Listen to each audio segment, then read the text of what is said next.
Assalamualaikum warahmatullahi wabarakatuh. Al-Fatihah ila ruhi Sayyidina Habibina Syafi'ina Rasulullah Sayyidina Muhammad ibn Abdullah Sallallahu alaihi wa ala alihi wa sahbihi wa azwajihi wa dhurriyyatihi Anna Allah yu'ali darajatihim bil jannah wa yanfa'una bi asrarihim wa anwarihim wa ulumihim wa nafahatihim wa barakatihim في الدين والدنيا والآخرة ويجعلنا من حزبهم ويرزقنا محبتهم ويتوفنا على ملتهم ويحشرنا في زمرتهم بالعافية وسلامة لهم الفاتحة أعوذ بالله من الشيطان الرجيم بسم الله الرحمن الرحيم الحمد لله رب العالمين الرحمن الرحيم مالك يوم الدين إياك نعبد وإياك نستعين اهدنا الصراط المستقيم صراط الذين أنعمت عليهم غير المغضوب عليهم ولا الضالين آمين بسم الله الرحمن الرحيم نويت تعلما وتعليما وتذكرا وتذكيرا والنفع والانتفاع والإفادة والاستفادة والهداية على التمسك في كتاب الله وسنة رسول الله صلى الله عليه وسلم ودعاء إلى الهدى والدلالة على الخير ابتغاء مرضاته وقربه وثوابه وحسن الخاتمة مع اللطف والعافية وصلاح العاقبة. بسم الله الرحمن الرحيم الحمد لله رب العالمين وبه نستعين على أمور الدنيا والدين والصلاة والسلام على رسول الله سيدنا وحبيبنا وشفيعنا ومولانا محمد صلى الله عليه وعلى آله وصحبه أجمعين أما بعد قال مصنف الكتاب حبيب الإمام الحبيب أبو عبد الله محمد بن يوسف السنوسي رحمه الله وغفر له ولوالديه وإلا صيب شرها أمام الدسك رحمه الله وغفر له ولوالديه ونفعنا بهما في الدارين اللهم افتح قلوبنا فتوح العارفين وبحكمتك وانصر علينا برحمتك يا أرحم الراحمين إلى أن قال sampai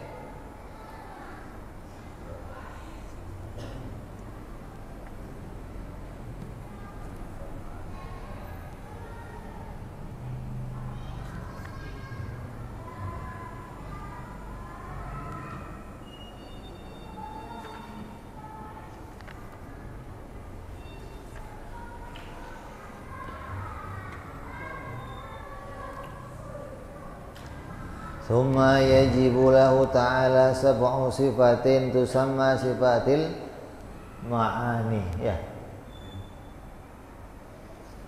Kemudian wajib bagi Allah Subhanahu wa taala 7 sifat yang disebut sifat ma'ani. Yang lalu kita sudah bicara berapa sifat? Sudah bicara kita berapa sifat? 2 macam sifat. Apa? Nafsiyah dan salbiyah. Maka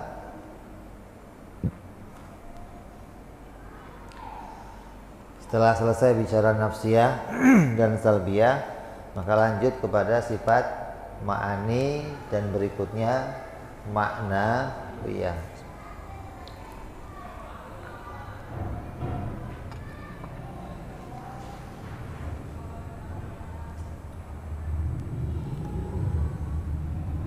Muraduhum bisifatil ma'ani yang dimaksud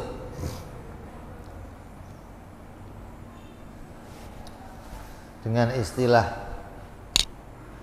sifat ma'ani menurut orang-orang mutakallimin, menurut para orang-orang ahli tauhid, itu adalah allati hiya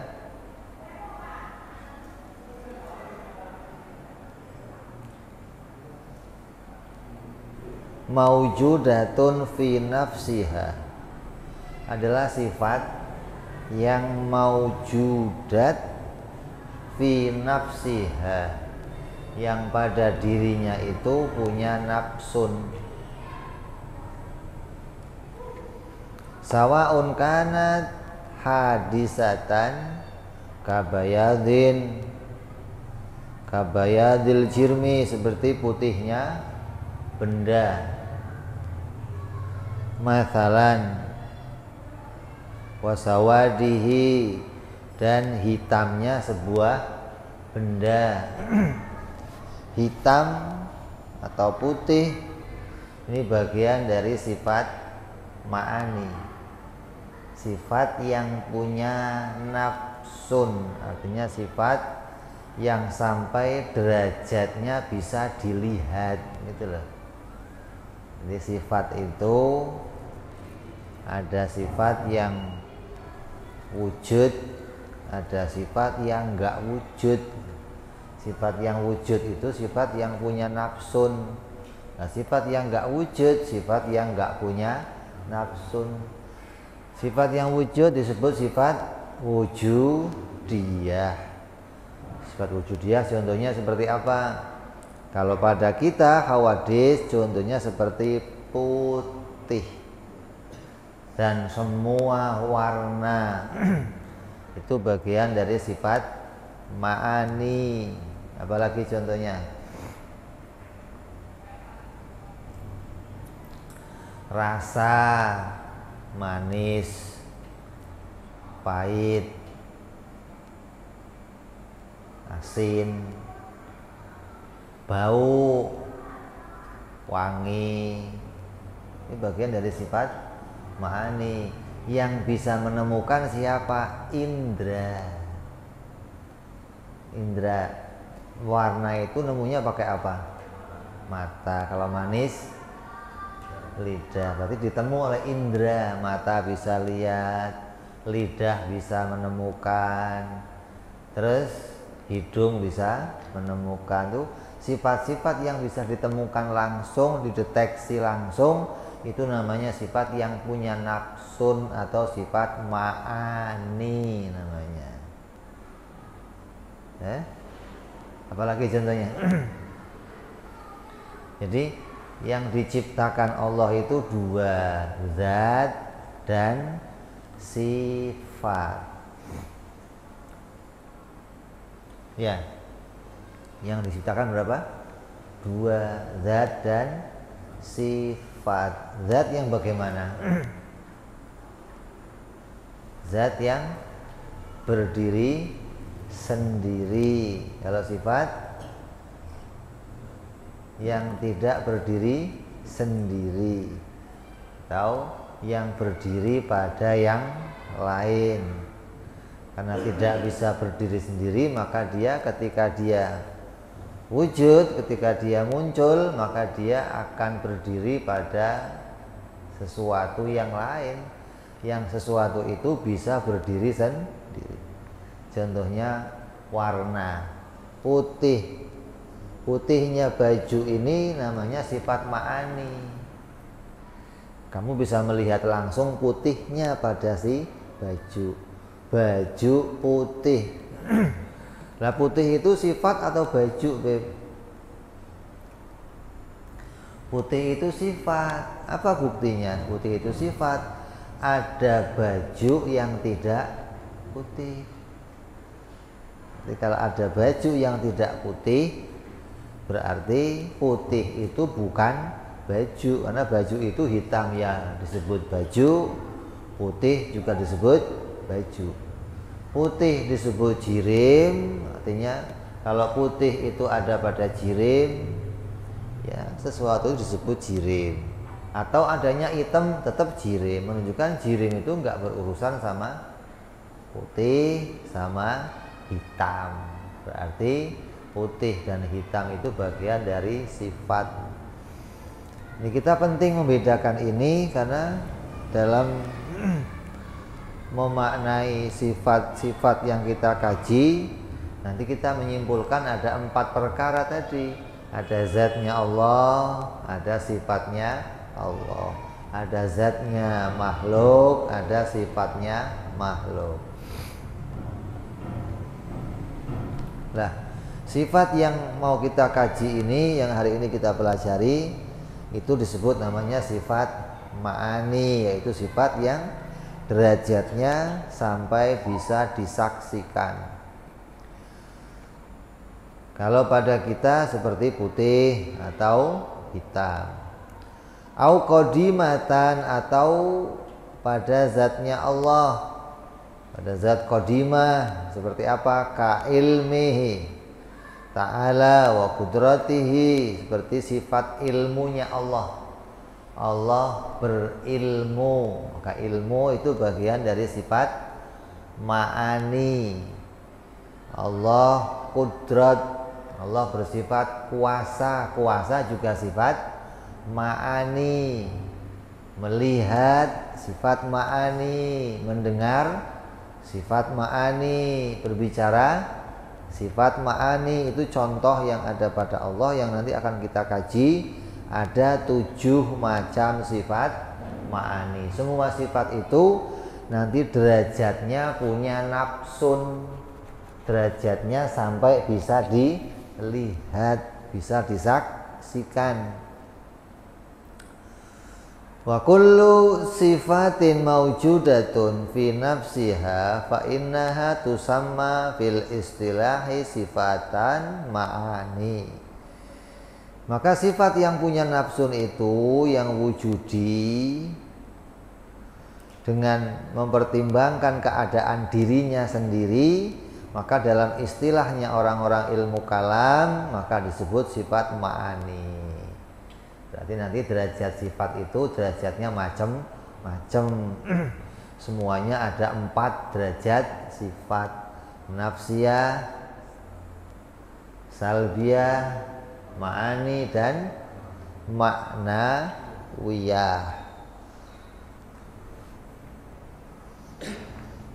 Jadi sifat yang derajatnya sampai bisa dilihat itu disebut sifat ma'ani. Wa in kana sifatun ghairu maujudatin, dan adapun bila sifat itu sifat yang tidak maujudat fi nafsiha, sifat yang enggak punya nafsun pada dirinya, yang enggak wujud pada dirinya, fa in kana wajibatan lidzat madamati dzat ghaira mu'allilatin bi'illatin summiyat sifatan nafsiyatan au halan nafsiyah.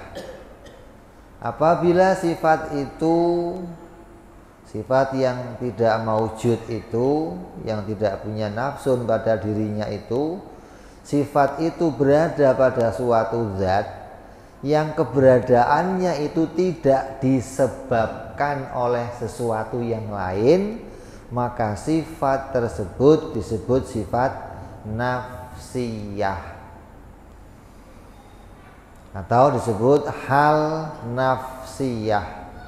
Seperti contohnya wa mithaluha tahayyuzulil jirmi, seperti menempat bagi sebuah benda. Benda ini punya tempat. Yang kamu lihat dari benda ini apa? Yang kamu lihat dari benda ini apa? Warnanya hitam, ya, bentuknya bundar, kotak. Ini yang dilihat dari benda ini. Lah, bertempatnya mana? Bertempat itu sifat yang hanya difahami saja, tidak bisa langsung dilihat. Beda dengan hitam. Kalau hitam ini sifat yang langsung bisa dilihat. lihat, yang derajatnya itu punya nafsun atau wujudi namanya. Ada sifat yang derajatnya bukan wujudi, maka nggak bisa dilihat, kayak hitam. Contohnya apa? Contohnya di atas, di kanan, kiri, ini nggak kelihatan. Mana kanan kirinya kelihatan nggak? Ini atas bawah, atasnya kelihatan nggak? Itu kelihatan, Beb. Yang atas kayak apa? Kalau begini, atasnya yang mana? Artinya atas itu nggak bisa dilihat. Atas itu sifat yang hanya bisanya difahami. Seperti halnya tangan kanan, tangan kiri, itu bisanya hanya difahami. Sifat yang derajat sifat itu bukan wujudi namanya. Ada sifat yang derajatnya sifat wujudi yang sampai bisa dilihat. Selain kamu menemukan bendanya, kamu nemu pula sifatnya. Bendanya kamu temu nih, kotak tempat kacamata, sifatnya hitam kamu temukan pula. Ada pula sifat bertempat. Pada benda ini ada sifat yang namanya bertempat, sifat yang wajib pada tiap benda. Kamu wajib bertempat, masjid ini wajib bertempat, meja ini wajib bertempat. Tapi sifat bertempat yang ada pada benda itu bukan derajatnya sifat wujudi atau ma'ani, hingga kamu nggak bisa lihat yang seperti apa ya benda yang bertempat itu, tempatnya kayak apa ya, nggak bisa dilihat. Kamu hanya bisa paham kalau sebuah benda yang wujud itu pasti punya ruangan secukup dirinya sendiri. Itu namanya bisa dipahami lah. Sifat yang demikian, satu sifat yang sifat itu tetap pada sebuah zat. Selama zat itu ada, sifatnya nggak berganti yang lain, dan sifat itu tidak disebabkan oleh sifat yang lain, maka yang seperti itu disebut dalam ilmu kalam namanya sifat nafsiyah. Seperti contohnya bertempat, sebuah benda bertempat. Apalagi nafsiyahnya benda, apalagi wujud, apalagi terkena zaman, terkena arah. Ini sesuatu yang tetap pada zat selama zat itu ada dan tidak disebabkan oleh perkara yang lain. Jadi selama perkara itu tetap di situ, maka perkara itu disebut sifat nafsiyah. Kayak kita contoh nafsiyahnya bertempat. Allah punya sifat nafsiyah apa? Wujud. Allah itu disebut sifat wujud. Bagi Allah sifat yang tetap, yang sifat tersebut tidak dikarenakan sifat yang lainnya.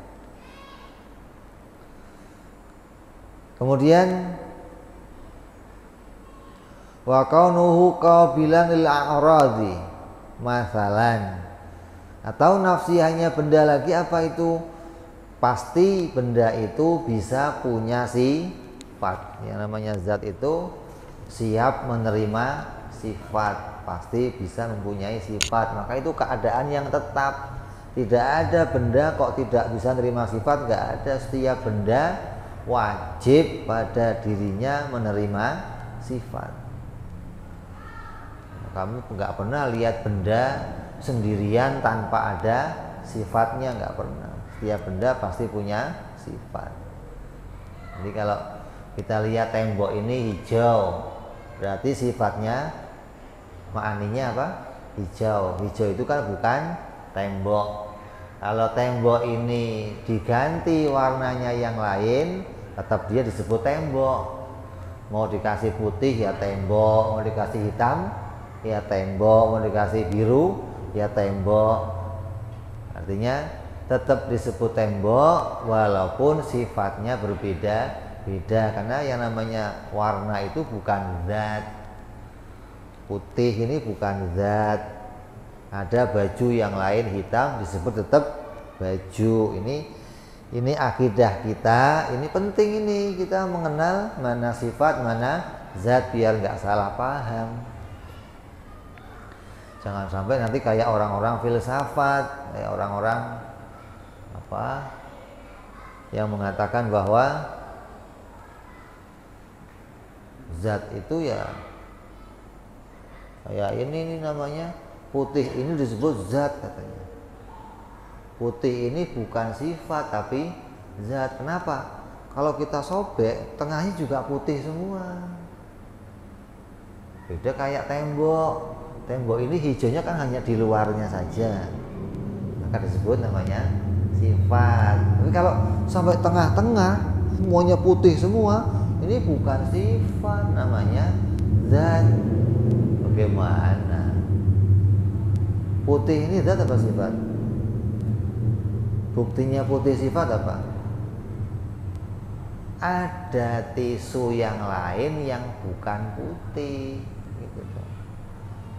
Kalau tisu itu harus putih, putih itu zatnya tisu, berarti semua tisu putih gitu.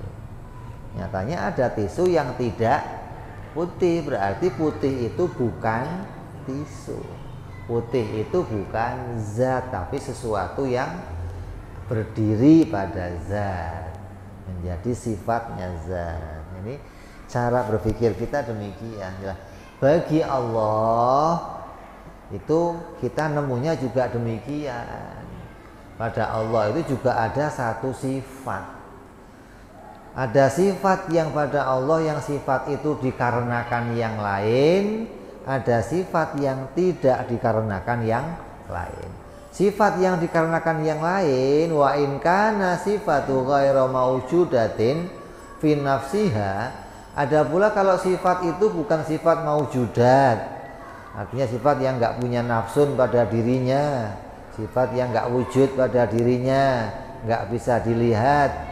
Illa annaha, tapi keadaan sifat itu mu'allalatun bi'illatin, disebabkan karena adanya sifat yang lainnya. Innama tajibu lidzati madamati dzat illatuha qaimatan bidzat summiyat sifatan ma'nawiyah. Maka kalau sifat itu dikarenakan sifat yang lain, maka itu namanya sifat ma'nawiyah. Sifat ma'nawiyah itu sifat yang keadaan sifat itu dikarenakan adanya sifat yang lain.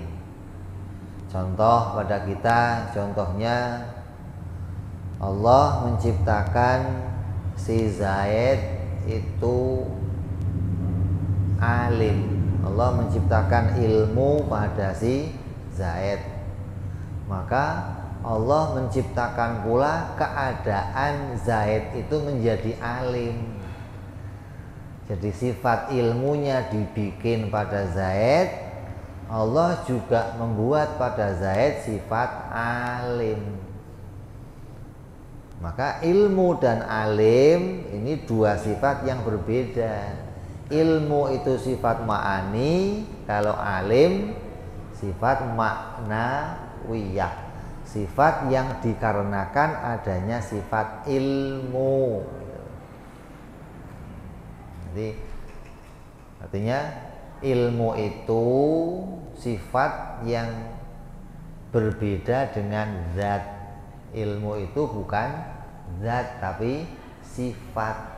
Ada yang mengatakan ilmunya Allah itu zat, bukan sifat. Ini perdebatan ini berlaku sejak zamannya Imam Asy'ari. 1000 tahun yang lalu ini sudah diperdebatkan, sampai sekarang masih berdebat.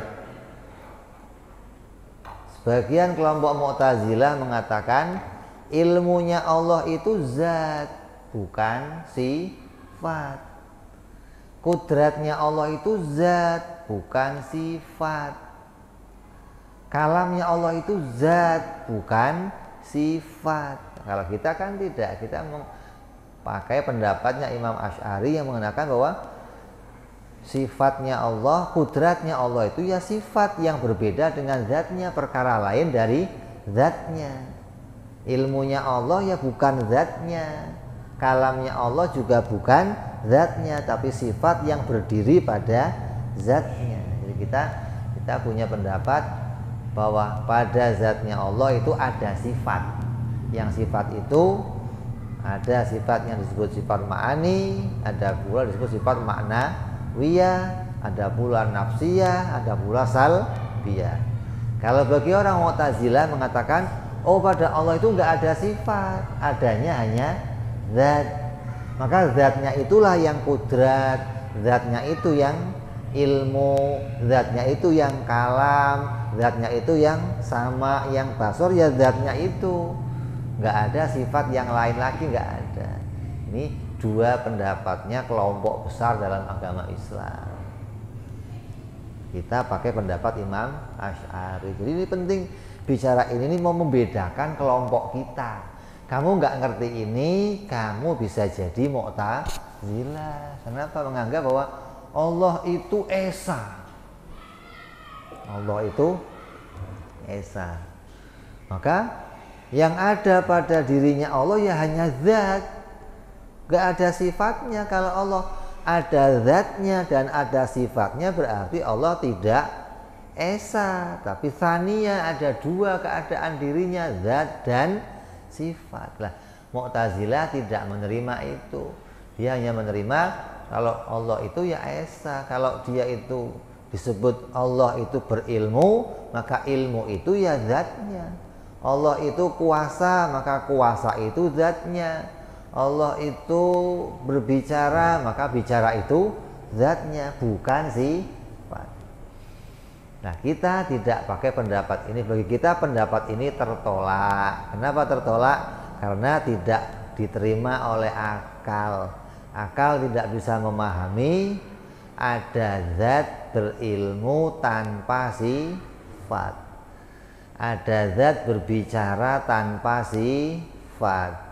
Ada zat kuasa tanpa sifat. Ini akal nggak menerima. Kalau memang itu punya keadaan tanpa sifat, zatnya yang berilmu, zatnya yang kuasa, zatnya yang bicara, justru kata ahlu sunnah, kata akalnya Imam Asy'ari dan pengikutnya mengatakan keadaan yang seperti itu menyebabkan berarti zatnya malah tersusun-susun. Ada zat yang ilmu sendiri, ada zat yang kalam sendiri, ada zat yang kudrat sendiri, ada zat yang melihat sendiri.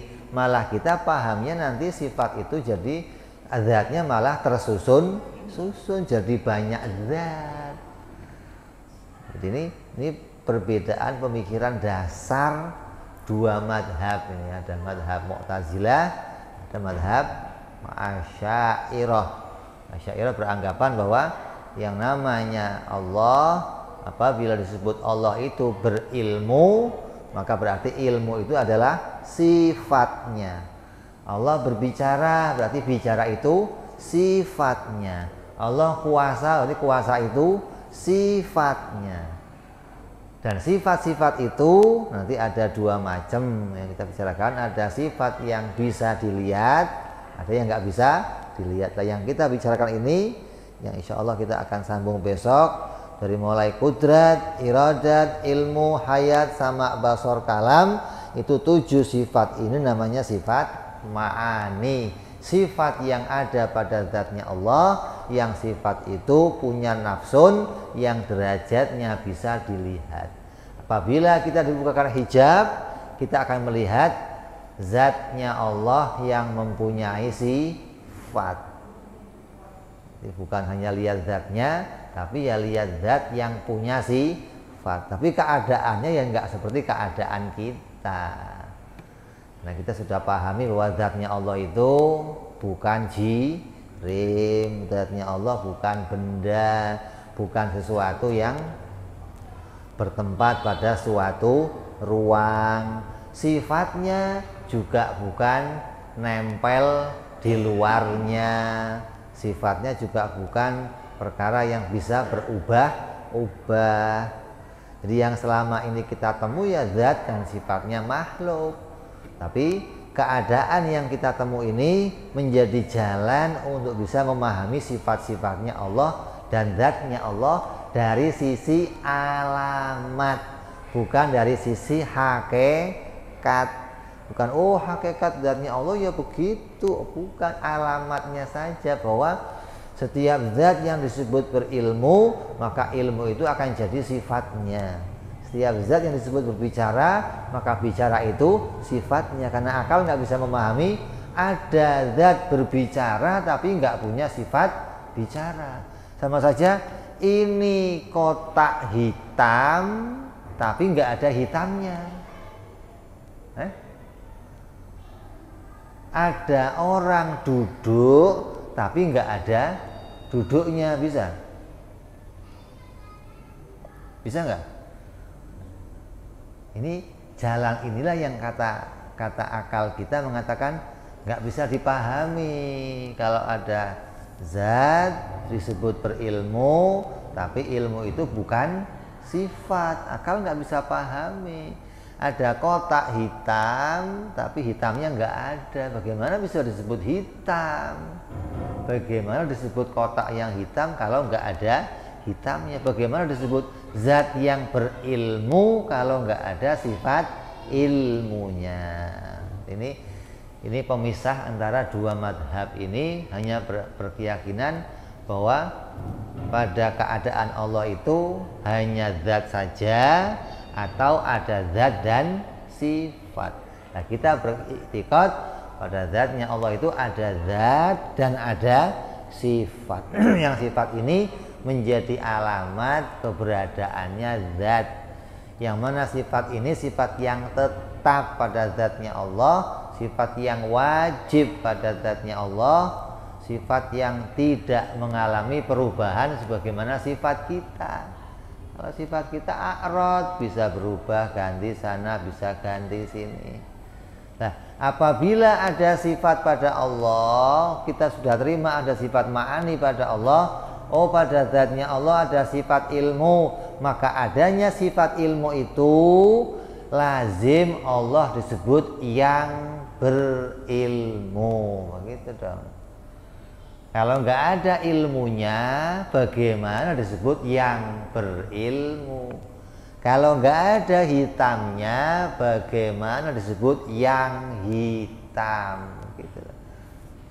Kalau nggak ada kalamnya, bagaimana disebut yang berfirman?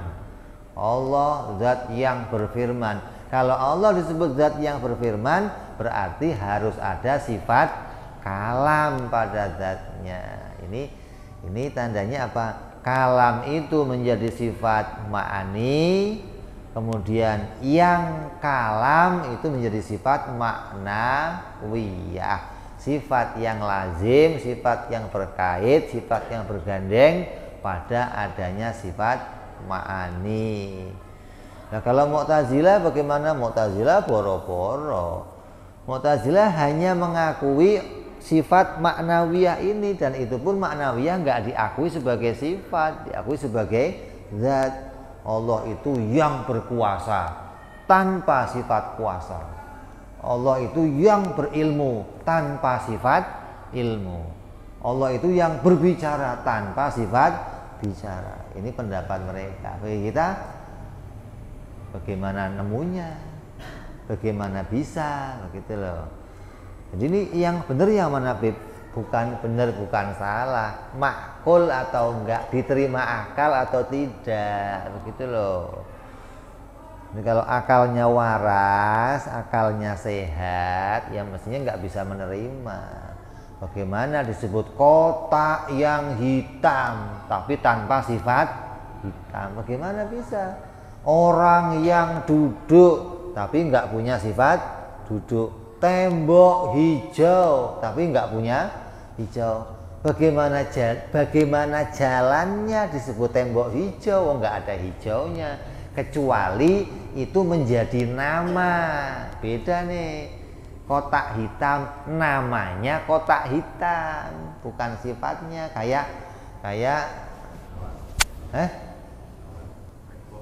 Bukan kayak kebun nanas, nggak ada nanasnya disebut namanya apa itu?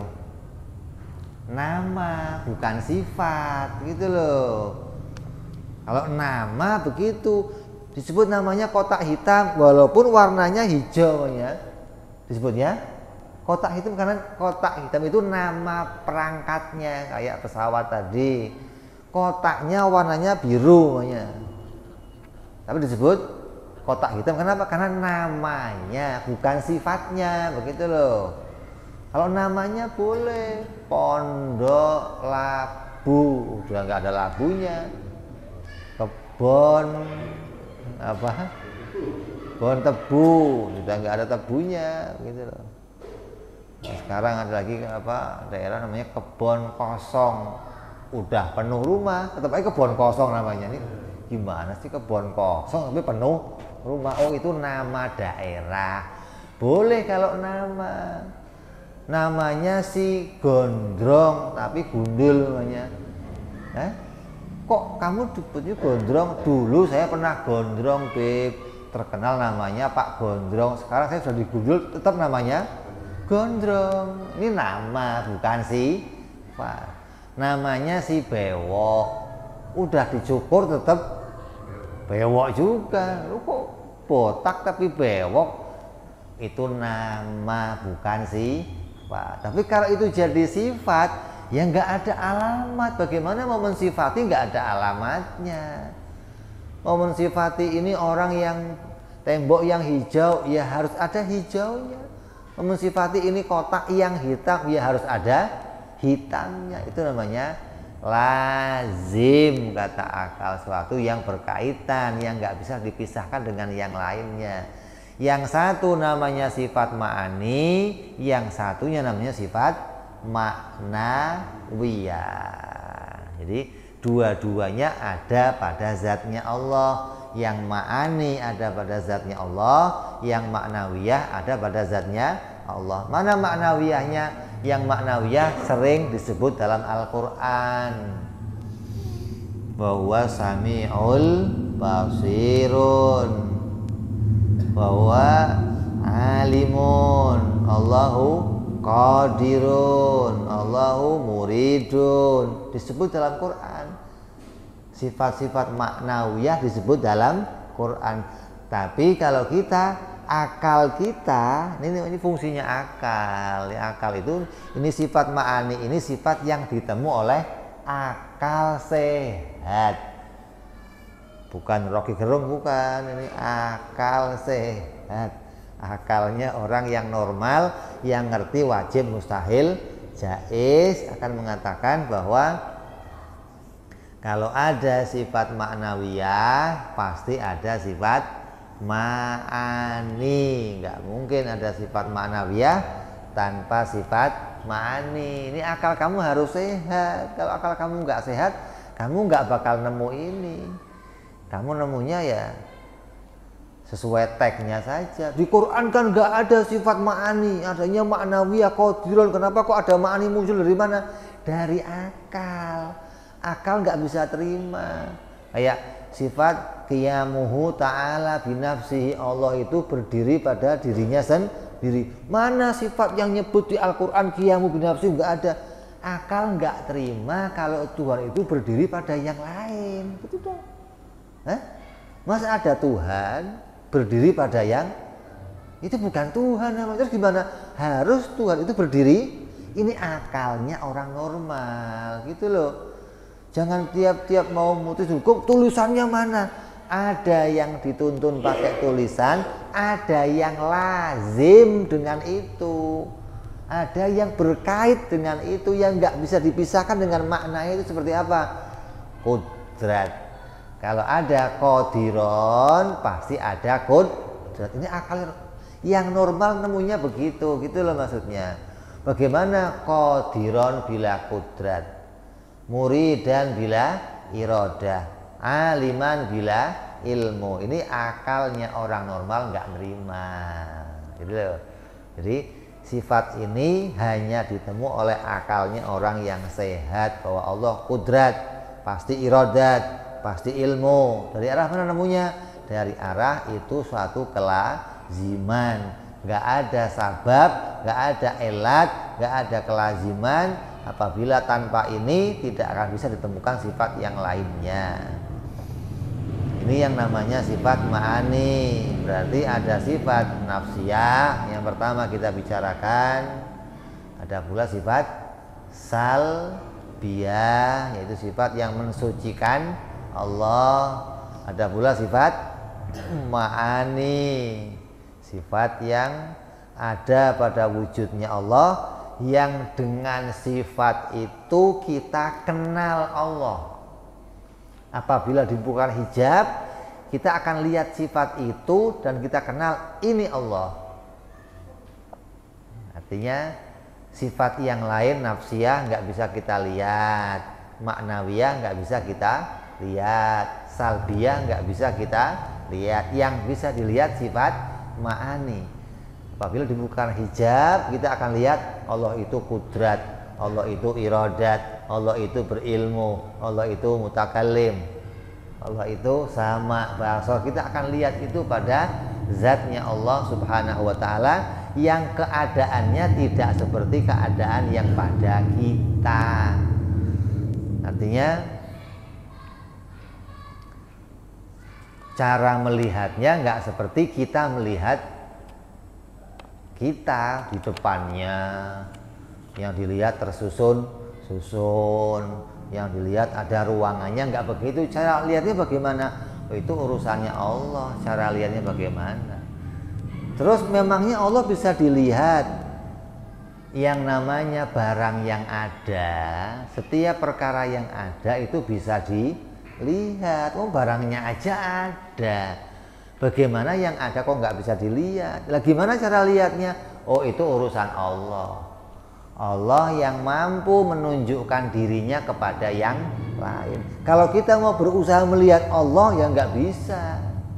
Kenapa? Karena kita itu dihijab oleh Allah dengan ratusan hijab, hingga nggak bisa kita menyaksikan Allah langsung. Di dunia ini mau lihat Allah yang kayak apa? Orang filsafat, kalau memang Tuhan itu ada, coba kayak apa Tuhan itu? Ya nggak bisa dilihat pakai indera di dunia ini. Nabi Musa minta kepada Allah, Rabbi arini anzur ilaik, ya Allah, jadikan aku orang yang bisa melihat kepada engkau ya Allah. Kata Allah, oh nggak bisa. Di dunia ini hanya untuk Nabi Muhammad Sallallahu Alaihi Wasallam, nggak untuk yang lainnya. Bagi yang lainnya nanti akan lihatnya di akhirat. Jadi di dunia ini kita punya hijab, tertutup sama hijab. Apa hijabnya? Yang menghijab kita nggak bisa lihat Allah itu apa? Banyak. Ada dunia, apalagi nafsu, setan. Masih kumpul sama setan kamu kok?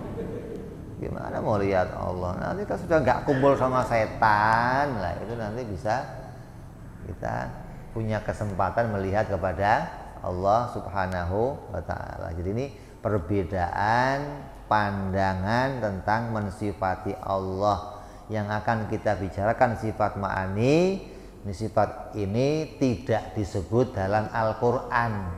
Yang disebut di Al-Quran sifat maknawiyah. Tapi akalnya orang yang sehat, karena ada sifat maknawiyah, maka lazim punya sifat ma'ani. Kalau nggak ada sifat ma'aninya, akal menolak adanya sifat maknawiyah, kecuali itu hanya nama, bukan sifat. Sedangkan Allah wajib punya keadaan itu semua, wajib punya ilmu, wajib punya iradah, wajib punya kudrat, wajib punya kalam. Bagaimana kalau nggak punya sifat itu semua, kalau nggak punya keadaan itu semua, nggak bisa bikin alam semesta ini.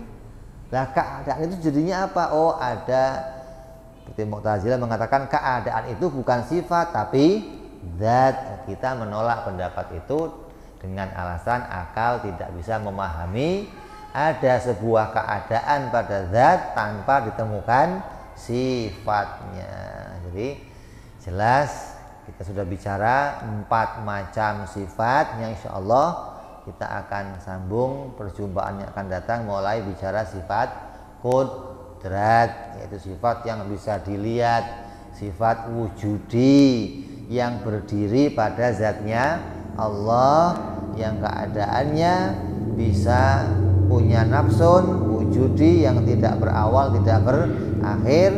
Insya Allah kita akan sambung nanti perjumpaan yang akan datang. Mudah-mudahan kita semua hati kita senantiasa dibersihkan oleh Allah, iman kita jadi iman yang bersih, bukan iman yang kotor, bukan iman yang dipenuhi dengan kekafiran, iman yang Allah penuhi dengan kebersihan, tanzih dalam mengenali sifat-sifat Allah, suci mengenali Allah tanpa ada keserupaan, tanpa ada persamaan, tanpa ada kemirip-miripan dengan makhluk. Maka kita berharap ya Allah, mudah-mudahan akidah ini menjadi akidah yang kita bawa sampai hari kematian kita, sampai berjumpa dengan para nabi, para wali-walinya Allah, para salihin, para sahabat, kumpul bersama mereka di akhirat di surganya Allah Subhanahu wa ta'ala. Ala hadiniyah bi barakati Nabi Muhammad sallallahu alaihi wasallam. Lahumul Fatihah. A'udzu billahi minasyaitonir rajim. Bismillahirrahmanirrahim. Alhamdulillahirabbil alamin arrahmanir rahim maliki yaumiddin. Iyyaka na'budu wa iyyaka nasta'in. Ihdinas siratal mustaqim. Siratal ladzina an'amta 'alaihim ghairil maghdubi 'alaihim waladdallin. Amin. Ya Rabbana i'tarafna bi annana qatarafna wa annana asrafna 'ala ladha ishrafna fatub 'alaina tauba taghsil kulli hauba wasdolana aurati wa amini rawati wa ghfirli walidina Rabbi wa mauludina wal ali wal ihwani wa sairil hilani wa kulli dhi mahabbah aw jiratin aw suhbah wal muslimina ijma' min Rabbi isma' fadlan wa judan manna la biktisabi minna bil Mustafa Rasuli nangda bi kulli suli salla wa sallam Rabbi alaihi andal habbi wa alihi wa sahbihi idada tansi suhbi walhamdulillahi fil badi wa tanahi subhana rabbika rabbil izzati amma yasifun salamun alal mursalin walhamdulillahi rabbil alamin.